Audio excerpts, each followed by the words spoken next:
전국 현안 짚어보겠습니다. 홍석준 국민의힘 의원, 강선우 더불어민주당 의원 나와 계십니다. 어서 오십시오. 안녕하세요. 네, 반갑습니다. 안녕하세요. 네. 네, 오늘은 민주당 이야기부터 해보겠습니다. 민주당 인재 2위원장 이재명 대표가 맡게 됐습니다.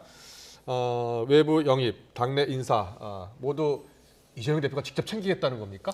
균형점을 맞춰 가겠다는 그런 의지의 표명인 것 같아요. 기존에는 예. 우리가 인재영입위원회라고 그렇게 불렀잖아요. 이야기했죠. 근데 사실 인재영입위원회로 운영이 될 당시에도 당 내 아니면은 당의 어떤 정무직 일을 맡았던 그런 인재들도 발탁을 했었거든요. 과거에도. 예, 그래서 그 사실 당 내에서 어떤 일을 계속 해오던 사람들을 총선 때 이렇게 내세울 때 그러면은 이게 영입으로 내세우기가 좀 애매한 상황이 돼서 사실 환영식 이런 걸 했던 때도 있어요. 돌이켜 보면. 그렇군요. 그래서 조금 더 편안하게 개념을 넓혀서 균형을 잡아가겠다 그런 위원회로 해서 이름을 좀 그렇게 바꾼 걸로 보입니다. 그렇군요. 네.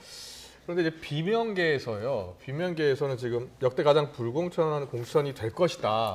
우려의 목소리도 나왔고요. 그렇게까지 걱정 안 하셔도 될 것 같아요. 근데 다 알고 계실 텐데 예. 그러니까 시스템 공천이 이렇게 자리가 잡아져 있지 않습니까? 네, 민주당 네. 같은 경우에는. 그러니까요. 그리고 그런데 왜 이런 그 이야기를 했을까요? 평가를 하잖아요. 예. 그런데 오늘 이원욱 의원 같은 경우는 그게 정성 평가가 훨씬 많다 그렇게 말씀을 하셨던 것 같은데 그렇지는 않아요. 따지고 네. 보면 우리가 지난 8월에 했던 그 지역위원회에 대한 평가도 거의 그 정량 평가가 그렇군요. 많고요. 그리고 선출직에 대한 평가도 사실 카운팅하는 게 굉장히 많습니다. 네. 그리고 기준이 어떤 뭐 누구랑 더 가깝거나 가깝지 아니한 사람에 따라서 다르게 적용되는 게 아니잖아요. 예. 그렇기 때문에 그렇게 우려 안 하셔도 될 것 같아요. 알겠습니다. 네.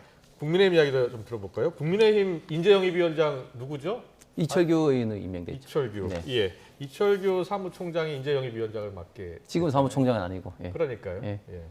그만둔 지 얼마 안 돼서 인재영입위원장 맡게 됐는데. 국민의힘은 그 당 대표가 인재영입위원장을 안 맡나 보죠? 직전에는 이제 김기현 대표가 이제 영입위원장 맡았었죠. 그랬었군요. 예, 맡았었는데 이제 자다시피 이제 총선이 다가오면 올수록 네. 당 대표로서 여러 가지 해야 되는 일이 많기 때문에 저희 같은 경우는 통상적으로 당 대표가 이제 영입위원장을 맡지는 않습니다. 그렇군요. 그리고 그렇게 될 수밖에 없는 게 일단은 이제 영입을 해서 향후 어떤 공천이라든지 이런 거 하는 거를 사실은 이제 서로가 좀 견제를 해야 되는 거지. 당 대표가 뭐 공천에 절대적인 영향력을 행사하는 가운데서 인재를 영입했다. 이 자체가 어떻게 보면 굉장히 불공정 공천이 될 여지가 굉장히 많기 때문이죠. 그렇군요. 근데 김기현 대표 이야기 나왔으니까요. 네. 김기현 대표 불출마 이야기 뭐 나오고 있어요. 본인이 좀 확인한 건 아니고요. 그리고 험지 출마론 이야기도 나오고 있는데 혹시 들으신 거 있습니까? 제가 뭐 직접 뭐 김기현 대표한테 듣지는 않았습니다만 지금 역대 어떤 이제 총선을 앞두고도 사실은 이제 혁신의 이제 결국은 이제 정책적인 면과 이제 인물적인 면 나누었는데 항상 인물적인 면이 많이 사실 부각되는 게 맞습니다. 예, 그렇기 예. 때문에 통상적으로 이제 물갈이라는 이름으로 다선 의원들이 불출마로 용퇴하느냐 아니면 뭐 험지 출마하느냐 뭐 이런 어떤 양자택일을 이제 갖게 되는데 당 대표로서 김기현 대표에게 오는 예. 그런 어떤 혁신의 어떤 상징적인 뭐 그런 데 대한 어떤 부담감, 혁신위원장도 뭐 그런 말씀을 했는데 굉장히 좀 고심은 좀 많을 거라 생각합니다. 그렇군요. 알겠습니다. 근데 민주당 내에서도요. 이재명 대표 험지 출마론 이야기가 나오고 있습니다. 민주당 의원들 목소리 듣고서 이야기 더 나눠보겠습니다. 그 기득권자 중에 민주당에서 가장 핵심은 이재명 당대표인 거는 사실이죠. 사당하라고 하는 얘기를 듣고 있는 이재명 당대표가 먼저 험지 출마를 이게 결정을 해야 되고 아울러 이재명 당대표 주변에 친명 인사들 국민의힘이 요구하듯이 신윤계 의원도 결단하라고 요구하듯이 뭐 결단을 하는 것이 그 바른 방향입니다. 김두관 의원이 최근에 지도부 이재명 대표 포함해서 험지 출마 또는 뭐 불출마 선언 같은 희생을 좀 하셔라 주문했습니다. 저에게도 어떤 구체적인 요구가 있다면 충분히 검토할 겁니다. 지도부는 정말 절벽 아래로 뛰어내릴 생각까지 하면서 임해야 된다고 생각합니다. 이재명 대표도 같은 생각이십니까? 그러지 않을까요? 저는 그렇게 느낍니다. 그 같은 마음가짐으로 단식도 시작했던 거기 때문에. 이재명 대표 지금 지역구가 인천 계양이잖아요. 네. 험지 출마론 이야기가 나온다고 하고요. 고민정 최고위원도 그렇게 느낀다라고 표현을 했는데 당에서 그런 이야기 나온 게 실제로 있습니까? 제가 직접 들어본 거는 없고요. 네. 그 방금 우리 다 같이 보신 것처럼 이원욱 의원 등 그런 의원들께서 이제 방송에서 그런 말씀하시는 이야기 하는 거를 거고, 그렇게 예. 들은 거죠. 근데 저런 류의 이야기는 사실은 총선 앞두고 돌이켜 보면요, 예. 모든 총선 앞두고 늘 해왔던 아. 이야기들인 거죠. 예, 아마도 예. 당을 걱정하는 마음에서 이야기한 걸 거라고 생각을 합니다. 그렇군요. 어떻게 하면 국민 눈높이에 조금 더 다가갈 수 있을까? 그런 여러 가지 의견 중에 하나일 것이고, 그리고 민주당은 조금 더 혁신하는 모습, 개혁하는 모습, 그리고 민생정당, 대한정당의 모습으로 확실하게 전열 정비를 해서 총선에 국민 여러분들께 그렇게 선택을 받을 각오가 돼 있습니다. 이준석 전 대표가 네. 이재명 대표 대구 네. 출마하는 거 어떻겠느냐 네. 그렇게 이야기했는데 네. 이준석 대표는 본인 출마부터 조금 더 고민을 해야 될 것 같아요. 네, 알겠습니다.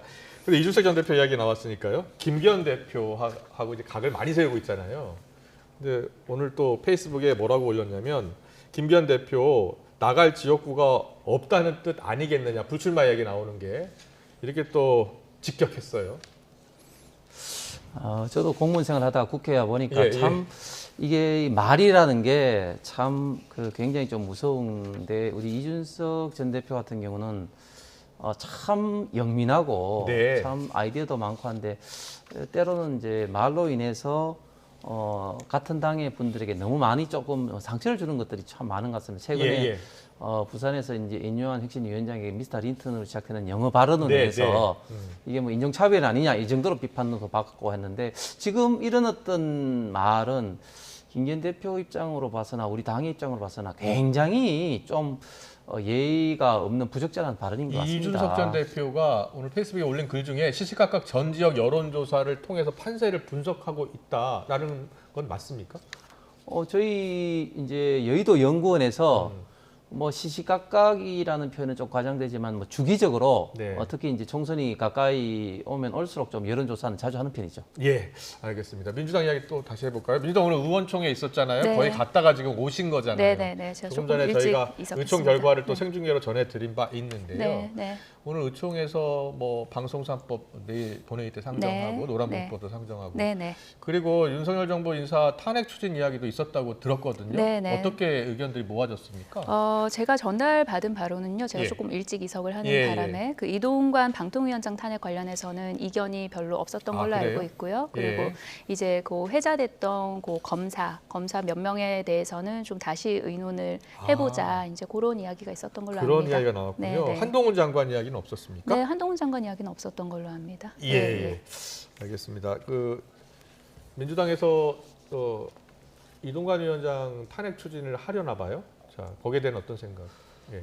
지금 민주당이 조금 전에 이제 이재명 대표가 뭐 민생이 어려워서 네. 뭐 이렇게 하겠다 이야기했지만, 입으로는 그렇게 하지만 완전히 총선을 앞두고 총 정치 공세를 하고 있는 것처럼 느낍니다. 예. 첫 번째 일단 입법 폭주를 지금 현재 하고 있는 것이고, 네. 그다음에 지금 각종 또 국정조사를 하겠다고 지금 추진하고 있습니다. 네. 그리고 탄핵, 해임 건의 이런 것들이 과연 이는 엄청난 청령 언을도 같은 무서운 어떤 무기인데, 네. 이런 것을 함부로 이렇게 사용하는 것이 과연 누구에게 덕이 되겠느냐. 지금 결국은 민주당도 이동관 방통위원장이 탄핵 대상이 안 된다는 거 잘 알 겁니다. 탄핵이라는 것은 결국은 직무상에 직무를 수행함에 있어서 헌법과 법률에 좀 중대한 위배가 돼야지 되는 건데, 이동관 위원장이 지금 탄핵 일단 받아들인 걸 떠나가지고 결국은 탄핵을 지금 이제 하는 목적은 방통위가 합의제 기관으로서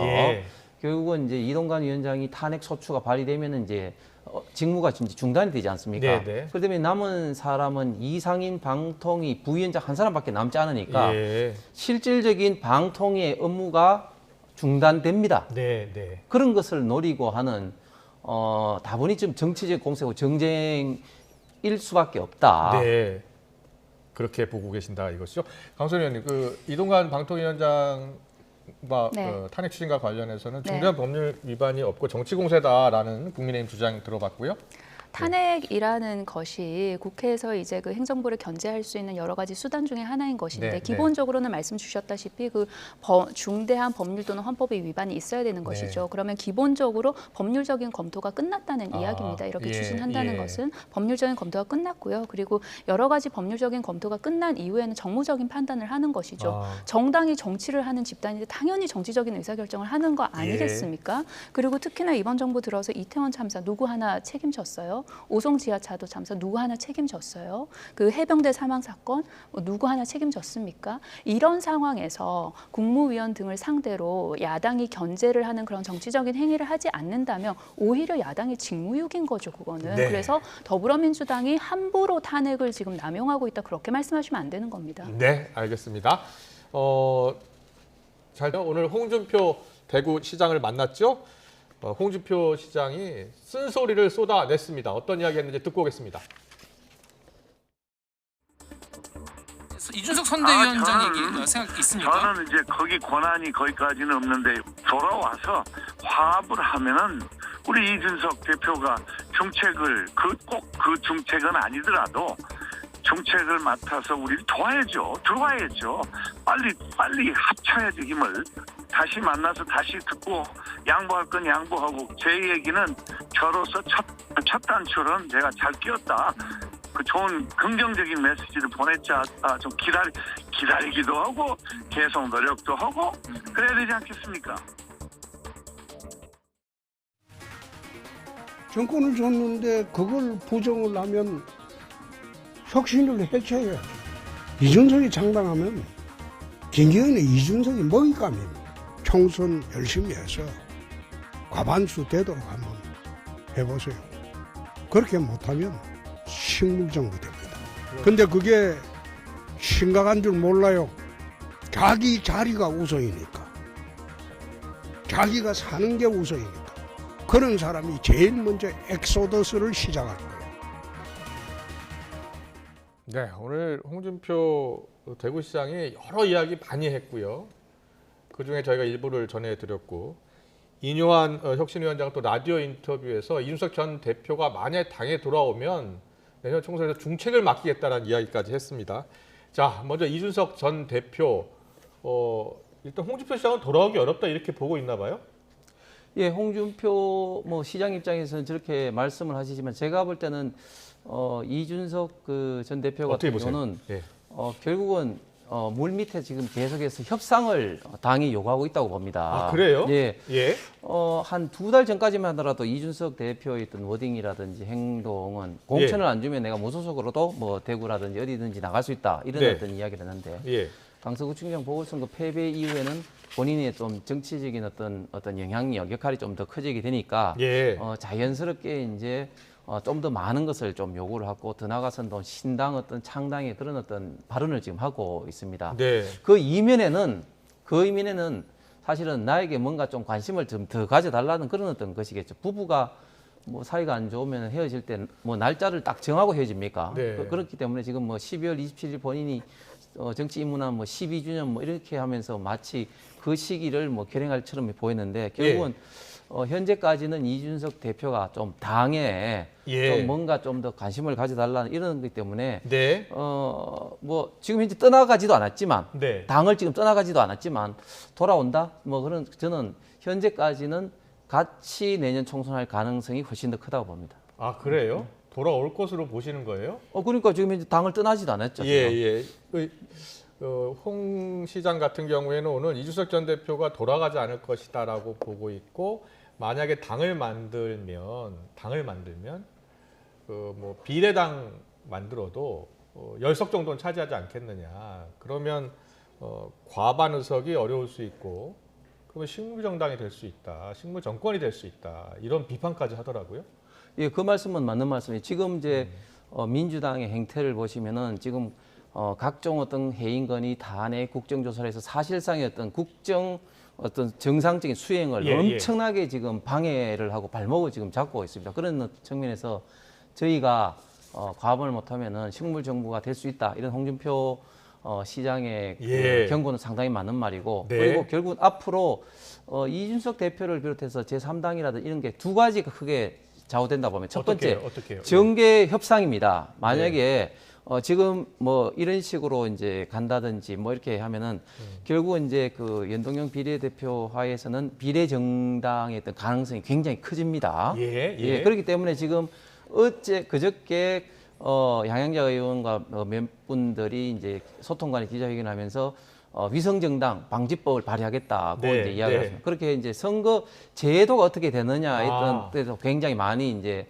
어떤 신당의 어떤 가능성이 많이 나오는 거고 두 번째는 결국은 정치인은 말보다는 그 사람이 어떻게 지금 움직이느냐 그리고 주변의 환경이 어떠느냐 가지고 이제 분석을 이제 하는 것이 맞는데 그런 면에서는 아직까지도 제가 알고 있는 범위 내에서는 이준석 대표가 말은 세게 하지만 그러나 주변의 어떤 사람들이라든지 그런 본격적인 어떤 그런 세교합 이런 거는 이루어지지 않고 있다. 그렇게 보입니다. 강선호 의원께도 여쭤보고 싶어요. 이준석 전 대표요. 네.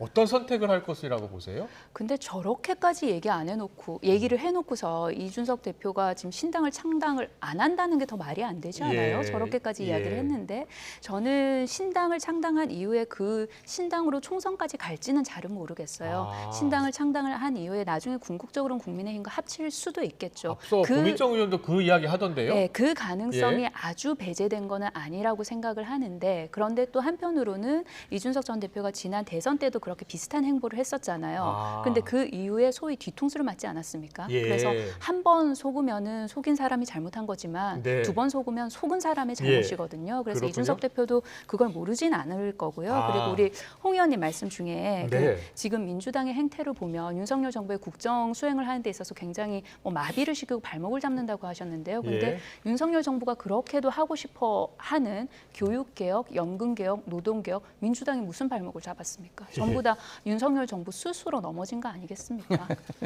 그 민주당 내에서요. 200석 이야기 나왔었잖아요. 그 200석 이야기에 대해서 아주 비판적으로 보는 분들도 많고요.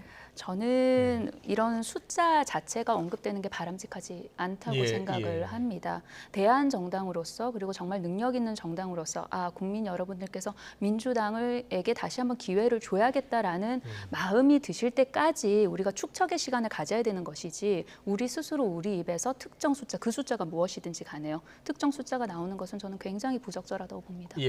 뭐 민주당이 일단 뭐 아직 뭐 목표 의석이나 이런 것들은 잡지 않은 거잖아요. 네, 그렇습니다. 그리고 과반 이상은 차지할 수 있다라는 생각을 갖고 있는 거예요.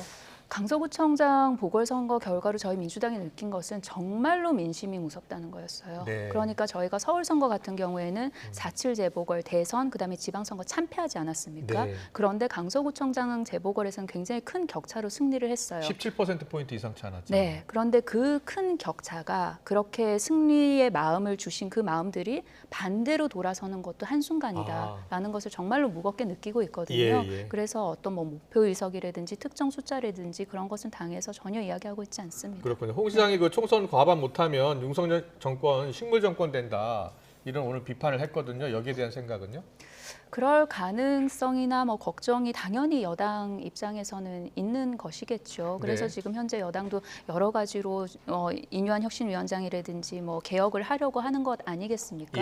그런데 그 인유한 혁신위원장 관련해서 한 말씀 드리자면은 저는 이분께서 하시는 행보가 혁신위원장의 무게로 보이지가 않아요. 정치 셀럽 같아 보여요. 그러니까 이제 혁신위원장이라 하면 예를 들면은 오늘 홍준표 시장을 만나실 것이 아니라 어제 무슨 일이 있었어요? 예결위장에서 신원식 국방부 장관 그 증권 거래하는 거 그 문자 잡혔잖아요. 그리고 그 김대기 비서실장 같은 경우에는 재산의 절반가량 20몇 억을 재산 신고해서 누락했잖아요. 그러면은 이 여당을 혁신하겠다고 혁신위원장 자리에 가신 분이라면 오늘 홍준표 시장 만나실 게 아니고요. 대통령에게 건의해야 됩니다. 신원식 국방부 장관 해임하라고, 김대기 비서실장 해임하라고 건의해야 돼요. 그게 혁신위원장이 할 일이지 저렇게 유명한 정치인들 만나시면서 이야기 듣고 그리고 이렇게 카메라 이렇게 받으시는 그게 지금 혁신위원장으로서 하실 일은 아니다라는 말씀드립니다. 알겠습니다.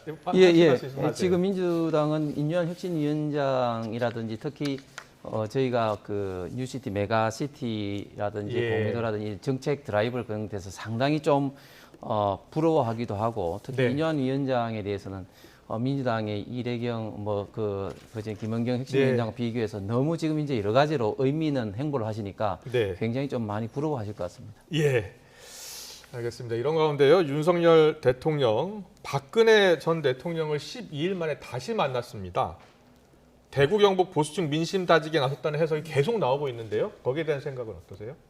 예, 지금 뭐 7개월 만에 예. 7개월 만에 윤석열 대통령께서 이제 대구를 이제 방문하셨죠. 윤석열 대통령 입장에서는 대구가 가장 강력한 지지 기반이기도 하고 지난번 대선 때는 결국은 대구 경북의 힘으로 당선됐다 해도 가언이 아닌 상태에서 굉장히 애정이 있을 수밖에 없고 예. 또 특히 최근에 이제 박근혜 대통령과의 어떤 그런 어떤 만남을 통해서 더더구나 좀 친밀감과 어떤 유대감이 더 많이 있을 거라고 그렇게 좀 생각을 합니다. 본인도 예. 뭐 그런 어떤 말씀을 사석에서도 많이 말씀하시기 때문에 네. 앞으로도 저는 이제 이런 걸 통해서 국가 균형 발전 차원에서 저희 대구 경북에 좀 더 많은 국가적인 좀 관심을 좀 받았으면 생각합니다. 보수 대통합에 나선 것 아니냐라는 분석도 있던데요. 뭐 당연히 저희가 이제 박근혜 대통령 같은 경우는 이제 탄핵으로 인해서 굉장히 보수 내에 많은 좀 갈등이 있었는데 뭐 그런 차원에서 당연히 이제 또 행보가 또 있는 거죠. 자, 민주당에서는 어떻게 보고 있을까요? 사실 두 사람은 국정농단 수사 당시 악연이 있었거든요. 그랬었죠. 예. 저는 윤석열 대통령이 박근혜 전 대통령 찾아간 그 모습을 보고 윤석열 대통령이 지금 이준석 대표랑 싸우고 있는 것 같아요. 이준석 대표가 그 당시 이제 박근혜 그 비대위 당시에 그 영의부에서 들어오지 않았습니까? 예. 근데 이준석 전 대표의 지금 현재 행보가 보수가 지금 좀 균열되고 네. 있잖아요. 그러니까 조급하게 이제 대구로 이제 달려가서 그 이준석 대표와 좀 어떤 대구 관련해 가지고 보수의 그 심장에서 싸움을 하고 있다. 근데 너무 작아 보이잖아요, 그릇이. 대통령이 이준석 전 대표랑 싸우는 모습을 연출을 해내는 게. 그래서 예. 조금 더 통 크게 좀 덜 조급하게 생각하셨으면 좋겠다는 말씀 드리고요. 예. 그리고 아까 민주당이 인요한 위원장 부러워한다고 그러셨죠? 네. 근데 인요한 위원장이 예를 들어서 신원식 국방장관 해임 건의했어요. 그리고 김대기 비서실장 해임 건의했어요. 그랬었다면 부러웠을 수도 있겠어요. 네, 알겠습니다. 마지막 질문 하나 드릴게요. 이준석 전 대표와 안철수 의원 이야기 좀 해보겠습니다. 어저께 식당에서 만나지는 않고 서로 벽을 두고 양쪽에서 식사를 했었나 봐요. 좀 고성도 오갔고요. 어떻게 들으셨어요? 정말 그만큼 이야기는 하고 싶지만 이제 보기 싫을 정도로 네. 두 분의 어떤 사이가 이제 그렇게 이제 나쁘다는 게 어떻게 보면 좀 상징적인 사건으로 아니, 이제 어떻게 비치는데 두 사람이 같은 식당에서 식사를 했는지도 모르겠어요. 그런데 안철수 씨 조용하세요라고 했나 봐요. 이준석 전 대표가. 예. 그런데 저는 이제 한편으로 보면 저런 어떤 티키타카가 네. 이 정치권에서는 굉장히 이제 갈등도 유발하고 서로에게 좀 감정도 있는 것처럼 보이지만 예. 또 계속 끊임없이 어떤 그런 어떤 관심이라든지 그런 측면을 좀 유발하는 그런 면도 있기 때문에 네. 이 두 분이 싸우다가 또 정이 또 될 것도 같고 한데 어쨌든 정이 현재까지는 될것 같다고요? 야 굉장히 참 두 사람이 그런 어떤 감정이 앙금이 좀 있구나 세구나 하는 어떤 느낌을 많이 받습니다. 예, 저게 뭐 국회 앞 식당이라고 하더라고요. 네. 저는 참 안철수 의원답다. 이준석 전 안철수 대표답다. 의원은 민주당하고도 네. 같은 길을 걸었었잖아요. 그랬었죠. 근데 예. 뭐 지금 현재 저분의 정치적인 행보를 보면은 뭐 많은 국민들께서 이미 판단을 내리신 분이잖아요. 예. 그래서 참 두 분 다운 그런 일이었다는 생각이 들고요. 그리고 예. 관심을 끈다고 하셨는데 이게 파지티브한 관심이 아니잖아요. 굉장히 예. 국민들께서 눈살 찌푸릴 만한 그런 일입니다. 네, 알겠습니다. 오늘 정치권 이슈는 여기까지 듣겠습니다. 홍석준 국민의힘 의원, 강선우 더불어민주당 의원과 함께했습니다. 잘 들었습니다. 고맙습니다. 네, 고맙습니다.